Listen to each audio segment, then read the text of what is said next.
Igbos have been fingered as the victims of their own lack of cohesion as a single bargaining force in the acquisition and application of power to the benefits of their people, a popular opinion which, however, was only last week dispatched by the show of communal and tribal loyalty to one of their own, Mr. Nnamdi Kanu, who has been in a swirling storm of President Buhari's government spite and apprehension. Mr. Nnamdi Kanu, the most supreme leader of the rudely prescribed self-determination group, IPOB, has been a reluctant guest of the DSS, and its controversies and battles courted the attention and compassion of some of the most senior and respected elders of his tribe, who rallied before Mr. President to make representation on his behalf to seek an amicable resolution to the trial of one they describe as our son. The visit, which was led by a first Republican parliamentarian and Minister of Aviation, Chief Mbazulike Amechi, underscores the calculated compassion of the Igbos to one of their own, even at the risk of opprobrium and scorn in federal circles. There could truly be no better show of tribal love, unity, and commitment, which puts paid to insinuations of Igbo disunity. As a Yoruba man, the irony isn't lost on me, as opposed to the wrongfully held conclusions on Igbo unity. The Yoruba ethnic group are touted as one bound by a rich cultural heritage that has forged a communal bond that eschews strife and neglect of selves and fellow tribesmen. While the first part is indisputably true, the later part, which emphasizes a calm of unity, has been wrested and found wanting in the regrettable contrivances of the federal government against a proud son of the land, which has gone without strong comments or purposeful action by the leaders of Yoruba land. I speak with no hesitation about Chief Sunday Igboho, whose audit paralleled that of Nnamdi Kanu in original intent, blackmail and oppression by the powers that be, unlike the latter whose kingsmen and kids have rallied around in an unequivocal display of affection and compassion. Chief Sunday Igboho and his associates continue to be hounded like orphans without roots and bearing. With all due respect to the elders and leaders of the Yoruba tribe, and without an iota of spite, the Yoruba leaders have failed Chief Sunday Igboho and his aides, those on whom the Yoruba have played fealty as leaders, kings, kingmakers, and bearers of the authority of the tribe, have turned a blind eye and a deaf ear to the suffering and agony of Chief Sunday Igboho, whose seeming offense is seeking a better lot for his people. Why there may be hesitation with his audacity, vigor, personality, there is no questioning the integrity of his intentions.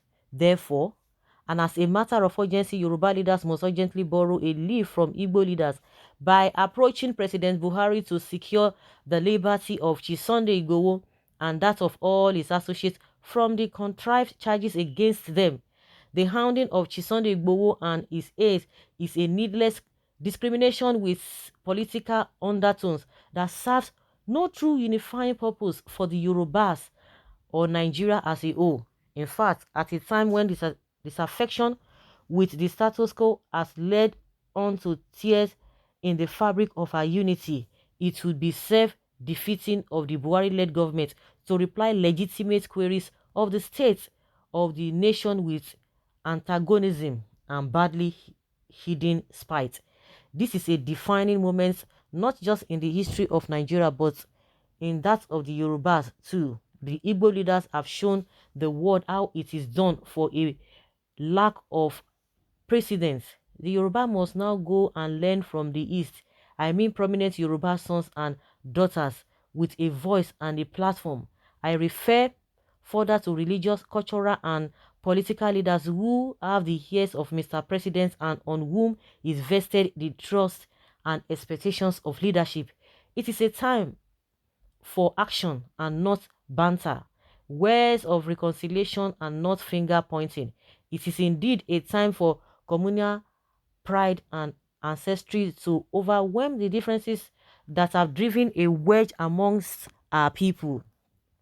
Belumi Olajengbesi is a legal practitioner and the managing partner of Law Corridor. Okay, is the one calling the Yoruba leaders to go and do the same thing. I just laughed. You know, he's always like that. I could remember a time too. The leaders or the monarchs or the obas too, the traditional rulers. I learned that they went to Cotonou, Benin Republic, to do the same thing. We began to hear from the Southeast people. Can you imagine? They should learn from this, oh, they should learn from that, oh, they should learn from the Yoruba people. But now the whole thing has turned again. Now learn from the Igbo people. See, let me tell you one thing. It is always like that when you talk about it. Oh, Yoruba, they are betrayers. They can do this and that. There's no way you don't have betrayers. Oh, now wash. Oh, they will tell you, say, Igbo people, they are not united. For where it is, it's everywhere. You don't just use one brush to paint everybody. It's like that everywhere. No matter what you see in one place, you will you find it in another place. That is how the life is. So it is not the turn of the Igbos now for the Yorubas now to learn from them.